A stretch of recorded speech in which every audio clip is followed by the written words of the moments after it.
पण तुम्ही फक्त भाग्यश्री ताईला जिल्हा परिषदचा अध्यक्ष केलं तर तुम्हाला एवढा राग आला की तुम्हाला भाग्यश्री ताईला नदीत फेकावं वाटलं. त्या अजितदादांना त्यांच्या चुलत्यांनी वडिलाप्रमाणे सांभाळलं, त्यांना 3 वेळा राज्याचा उपमुख्यमंत्री केलं.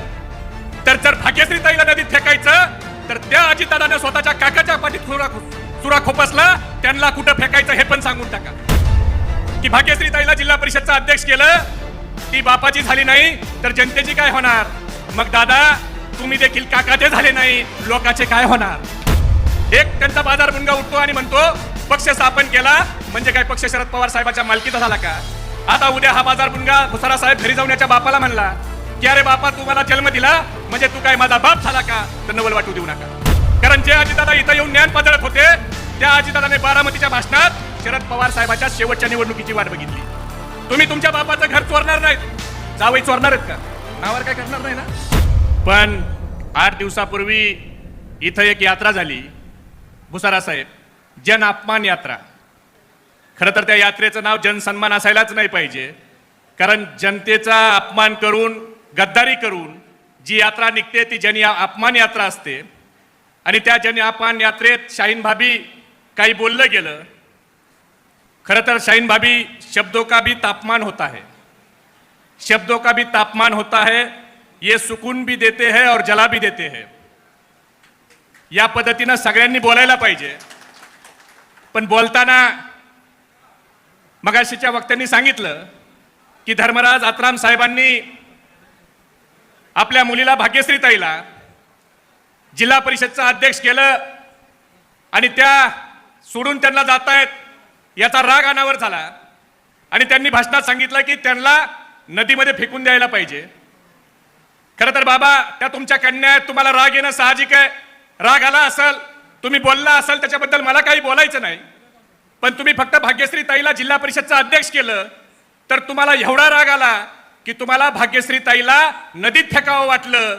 पण बाबा तुमच्या स्टेजवर जे तुमचे राष्ट्रीय अध्यक्ष अजितदादा पवार बसले होते त्या अजितदादांना त्यांच्या चुलत्यांनी वडिलाप्रमाणे सांभाळलं, त्यांना 3 वेळा राज्याचा उपमुख्यमंत्री केलं, त्यांना विरोधी पक्षनेता केलं, त्यांना आमदार केलं, राज्यमंत्री केलं, मंत्री केलं, 18 वर्ष सोन्याचा चमचा दिला, मंत्रीपद त्यांच्याकडे दिलं. तर जर भाग्यश्री ताईला नदीत फेकायचं तर त्या अजितदादांना स्वतःच्या काकाच्या पाठीत सुरा खोपसला, त्यांना कुठं फेकायचं हे पण सांगून टाका. तुम्हाला एकाला एक न्याय आणि दुसऱ्याला दुसरा न्याय देता येणार नाही. आणि जे अजितदादा तुम्ही सांगताय की भाग्यश्री ताईला जिल्हा परिषदचा अध्यक्ष केलं, ती बापाची झाली नाही तर जनतेची काय होणार? मग दादा तुम्ही देखील काकाचे झाले नाही, लोकांचे काय होणार? शेवटी व्यासपीठावर बोलताना भाषण कुणी करावं आणि काय बोलावं हे बोलताना ते बोलायची नीतिमत्ता आपल्याकडे शिल्लक आहे का नाही हे बघून बोललं पाहिजे. पण भाग्यश्री ताई तुमचे मी आभार मानतो. तुमच्या प्रवेशामुळे का होईना अजितदादांना भाषणात म्हणावं लागलं. जे जयंत पाटील साहेब भाषणात नेहमी सांगतात की वस्ताद एक डाव शिल्लक ठेवत असतो, तसं तुम्हाला काकांचा एक डाव शिल्लक राहिलेला आहे. अर्धा डाव तुम्ही लोकसभेत बघितलाय, आता विधानसभेला तुम्हाला दिसणार आहे. पण मुळात भाग्यश्री ताई तुम्ही आज प्रवेश करताय, त्यामुळे एक गोष्ट लक्षात ठेवा, जिंदगी में आने वाला हर एक तूफान जिंदगी में अस्त व्यस्त करने के लिए नहीं आता. कुछ तूफान आपके रास्ते मंजिलों के रास्ते साफ करने भी आते हैं. त्यामुळे आज काय राजकारणाची पद्धत आहे? आज अजितदादा बोलतायत, त्या अजितदादाला आता भाग्यश्री ताईचं तुमचं मी भाषण ऐकलं नाही, पण मला एक गोष्टीची खात्री आहे की तुम्ही तुमच्या भाषणात वडिलाच्या शेवटच्या निवडणुकीची वाट बघणार नाही. कारण जे अजितदादा इथं येऊन ज्ञान पाजळत होते त्या अजितदादाने बारामतीच्या भाषणात शरद पवार साहेबांच्या शेवटच्या निवडणुकीची वाट बघितली. तुम्ही तुमच्या बापाचं घर चोरणार नाहीत, जावई चोरणार आहेत का? नावावर काय करणार नाही ना? पण जे अजितदादा तुम्हाला उपदेशाचे डोस पाजत होते त्या अजितदादानं स्वतःच्या वडिला समान चुलत्याचा पक्ष चोरला. त्यांना इथं येऊन बोलायचा अधिकार आहे, त्यांना टीका करायचा अधिकार आहे. आज ते बोलतायत, एक त्यांचा बाजार मुंगा उठतो आणि म्हणतो पक्ष स्थापन केला म्हणजे काय पक्ष शरद पवार साहेबांच्या मालकीचा झाला का? आता उद्या हा बाजार मुंगा भुसारा साहेब घरी जाऊन याच्या बापाला म्हणला की अरे बापा तू मला जन्म दिला म्हणजे तू काय माझा बाप झाला का, तर नवल वाटू देऊ नका.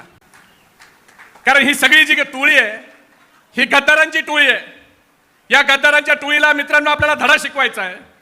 आणि भाग्यश्रीताई तुम्ही तर आणि सगळे कार्यकर्ते आवर्जून त्या लोकांना सांगा, खटकने वाली आंखों को शाहीन भाभी, खटकने वाली आंखों को बोल दो अपनी रोशनी और बढ़ाए, खटकने वाली आंखों को बोल दो अपनी रोशनी और बढ़ाए, अभी भाग्यश्रीताई का चमकना बाकी है. आज टीका करताना टीका अजितदादांनी करावी, हे अजितदादा तुम्हाला शोभत नाही. कारण तुमची अवस्था अशी झाली, लोका सांगे ब्रह्मज्ञान स्वतः कोरडं पाषाण. ज्या माणसाने स्वतःच्या चुलत्याला फसवलं, चुलत्याचा पक्ष चोरला, त्या माणसाला बोलण्याचा नैतिक अधिकार नाही भुसारा साहेब. आणि खरं तर दादाची अवस्था अशी झाली भुसारा साहेब, गालिब यूं ही गलतियां करता गया, गालिब यूं ही गलतियां करता गया, धूल चेहरे पर थी आईना साफ करता गया. त्यामुळे दादा तुमची अवस्था तर अशी झाली, तुम्हाला बोलायचा नैतिक अधिकार नाही. भाग्यश्रीताई आज तुम्ही ज्यांच्या शेजारी बसलायत, ज्यांच्या हस्ते तुम्ही प्रवेश केलाय, ते जयंत पाटील साहेब आहेत. त्यांनी एकदा एखाद्याच्या पाठीवर हात टाकला आणि एकदा कुणाच्या पाठीमागे उभा राहिले तर इतिहास आहे, काही जरी झालं तर ते हिमालयासारखे त्या ठिकाणी तुमच्या पाठीमागे उभा राहणार. याच्यामध्ये तुम्ही कोणीही कार्यकर्त्यांनी मनात शंका आणू नका. त्यांचा स्वभाव असा आहे, हर मुसीबत में तेरे साथ हूं. जयंत पाटील साहेबाच्या बद्दल जर सांगायचं झालं शाहीन भाभी, तर साहेबाचा स्वभाव असा आहे, हर मुसीबत में तेरे साथ हूं, तूने पहचाना नहीं मैं तेरा आत्मविश्वास हूं. काम करणाऱ्या कार्यकर्त्याला आत्मविश्वासानं त्याच्या पाठीशी उभा राहणं, त्याचा आत्मविश्वास वाढवण्याचं काम आदरणीय जयंत पाटील साहेब करतात. खरं तर बोलण्यासारखं भरपूर आहे, पण जे लोक आपल्यावर टीका करतायत त्या लोकांना विचारलं पाहिजे की तुम्ही महागाई कमी करण्यासाठी काय केलं, तुम्ही बेरोजगारी कमी करण्यासाठी काय केलं. आता अजितदादा सगळ्यांना म्हणले असतील ना इथं भाषणात, 1500 रुपये देतो माझ्या बहिणीला, राख्या बिक्या बांधून घेतल्या असतील ना, घेतल्या का. आता भुसारा साहेब लाडकी बहीण कुणी म्हणावी, अजितदादाच्या तोंडात लाडकी बहीण हा शब्द शोभतो का. ज्या माणसानं स्वतःच्या बहिणीला लोकसभेच्या निवडणुकीत छळलं ते अजितदादा लाडकी बहीण म्हणायला लागले तर हे महाराष्ट्राला पटणार आहे का. स्वतःच्या बहिणीला त्रास दिला, त्यांना छळलं आणि आता लाडकी बहीण म्हणताय. अरे महिलांच्या बद्दलचा आदर तुम्ही आम्हाला काय सांगताय. आम्ही ज्या पवार साहेबाच्या नेतृत्वाखाली काम करतो त्या पवार साहेबांना महिलांसाठी काय नाही केलं. आज भाग्यश्रीताई जिल्हा परिषदच्या अध्यक्ष झाल्या, इथं अनेक सरपंच असतील, जिल्हा परिषद सदस्य असतील, यांना त्या पदापर्यंत जाण्याची संधी कुणी दिली. जिच्या हातात पाळण्याची दोरी तिच्या हातात झेंड्याची दोरी देण्याचं काम जर या देशात सगळ्यात अगोदर कुणी केलं असेल तर ते आदरणीय शरद पवार साहेबांनी 33% महिलाला स्थानिक स्वराज्य संस्थेत आरक्षण देऊन त्या ठिकाणी पवार साहेबांनी केलं. मुलगा मुलगी समान म्हणून चालणार नाही, तर वडिलाच्या संपत्तीत 50% वाटा हा मुलीला मिळाला पाहिजे, हे कायदे करणारे शरद पवार साहेब आहेत. संरक्षण मंत्री झाल्यावर आमची महिला भगिनी एअरफोर्समध्ये जाऊन काम करू शकते म्हणून संरक्षण विभागात 11% आरक्षण महिलांना देणारे आदरणीय पवार साहेब आहेत. महिला आयोगाची स्थापना असो, महिला बाल कल्याण मंत्रालय असो, हे सगळे कामं ज्या पवार साहेबांनी केलेत त्या पवार साहेबांच्या पक्षाला महिलांच्या बद्दलचा आदर सांगायची आवश्यकता या ठिकाणी मित्रांनो नाही. आज बेरोजगारी वाढली. आज वेदांता फॉक्सकॉनचा प्रकल्प, ज्या प्रकल्पाच्या माध्यमातून आपल्या महाराष्ट्रामध्ये 1,58,000 कोटीची गुंतवणूक येणार होती, आपल्या महाराष्ट्रातल्या 2 लाख युवकांना नोकरी मिळणार होती, तो प्रकल्प यांनी उचलला, गुजरातला घेऊन गेले. टाटा इयरबसचा प्रकल्प उचलला, गुजरातला नेला. सॅफ्रॉनचा प्रकल्प उचलला, गुजरातला नेला. हिराचा पानबुडीचा प्रकल्प गुजरातला, महिंद्राचा नाशिकला होणारा प्रकल्प देखील त्या ठिकाणी तो गुजरातला गेला. अरे मग सगळेच प्रकल्प गुजरातला न्यायचे असतील तर मत मागायला देखील महायुतीवाल्यांनो तुम्ही गुजरातलाच जा, महाराष्ट्रामध्ये तुम्हाला मत मागायचा अधिकार नाही.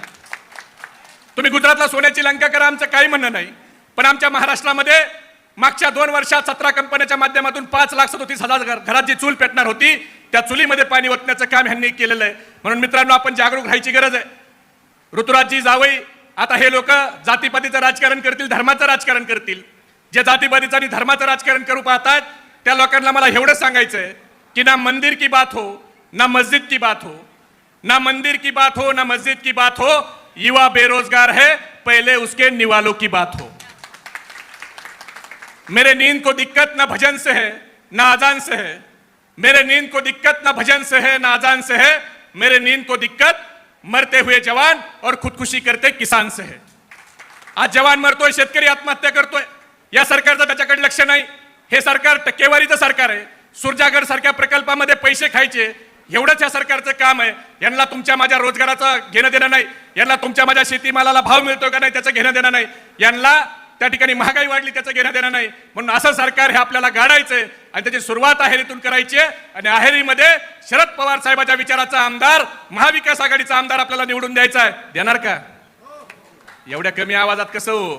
अहेरीचा आवाज कसा निघला पाहिजे? जयंत पाटील साहेबाला खात्री पटली पाहिजे. तिकडं ज्यांनी ज्यांनी टीका केली तुमच्यावर त्यांच्या कानठळ्या बसल्या पाहिजेत. देणार का निवडून? मग मी घोषणा देतो, हात वर करून घोषणा द्या. निवडून देणार का? हात वर करून सांगा, निवडून देणार आहेत का? दोन्ही हात वर करून सांगा. स्टेजवर कुणाचा हात खाली आहे बघा, पलीकडच्या हॉलमधले पण हात वर आहेत का बघा. हा, वर आहेत. मग मी घोषणा देतो, हात वर करूनच घोषणा द्यायचा. आपला हात वर असताना शेजाऱ्याकडे लक्ष ठेवा. ज्याचा हात खाली समजून घ्या विरोधी पार्टीचा खबऱ्या आपलं काय चाललंय ऐकायला आलाय. छत्रपती शिवाजी महाराज की. तुमचं आमचं नातं काय? शरद पवार साहब तुम आगे बढ़ो, देश का नेता कैसा हो? जयंत पाटील साहब तुम आगे बढ़ो, जयंत पाटील साहब तुम आगे बढ़ो. धन्यवाद. जय हिंद, जय महाराष्ट्र, जय राष्ट्र. भाग्यश्री आत्राम यांचा राष्ट्रवादी काँग्रेस शरदचंद्र पवार पक्षात प्रवेश मंचावरून थेट वडिलांना त्यांनी चॅलेंज दिलंय. भाग्यश्री म्हणाल्या, बाबा वाघ आहे तर मी वाघीण आहे. काका फुटण्यानंतर राज्यात आता बाप आणि लेकीत थेट लढत पाहायला मिळणार आहे. मतदारसंघातील जनतेच्या प्रश्नांसाठीच मी बाबांच्या विरोधात जाण्याची भूमिका घेतली. बाबांची टीका ही माझ्यासाठी आशीर्वाद आहे. माझे वडील वाघ असतील तर मी वाघीण आहे, असा रोखठोक इशारा माजी जिल्हा परिषद अध्यक्ष भाग्यश्री आत्राम यांनी अन्न औषध प्रशासन मंत्री धर्माराव बाबा आत्राम यांना दिलाय. स्वतःच्या काकाला सोडून जाणाऱ्यांना आम्हाला ज्ञान देऊ नये, अशा शब्दात उपमुख्यमंत्री अजित पवार यांनाही त्यांनी सुनावलं. राष्ट्रवादी काँग्रेस शरदचंद्र पवार पक्षाची शिवराज्य यात्रा गुरुवारी अहेरीत दाखल झाली. यानिमित्त आयोजित मेळाव्यात भाग्यश्री आत्राम यांनी शरद पवार गटात प्रवेश केला. यावेळी त्या बोलत होत्या. व्यासपीठावर प्रदेशाध्यक्ष जयंत पाटील, माजी गृहमंत्री अनिल देशमुख, आमदार सुनील भुसारा, राष्ट्रवादी युवक काँग्रेसचे प्रदेशाध्यक्ष महबूब शेख, राष्ट्रवादी विद्यार्थी काँग्रेसचे प्रदेशाध्यक्ष सुनील गव्हाणे, राष्ट्रवादी महिला आघाडी विभाग अध्यक्ष शाहीन हकीम, जिल्हाध्यक्ष अतुल गण्यार पवार आणि जिल्हा नियोजन समिती सदस्य ऋतुराज हलगेकर यावेळी उपस्थित होते. आता यावर तुम्हाला काय वाटतं? तुमचं मत कमेंट बॉक्समध्ये लिहायला अजिबात विसरू नका. व्हिडिओ आवडला असेल तर जास्तीत जास्त शेअर करा. आणि आतापर्यंत मराठी जनता, आपण आपल्या या चॅनलला सबस्क्राईब जर केलेलं नसेल तर चॅनलला सबस्क्राईब करा.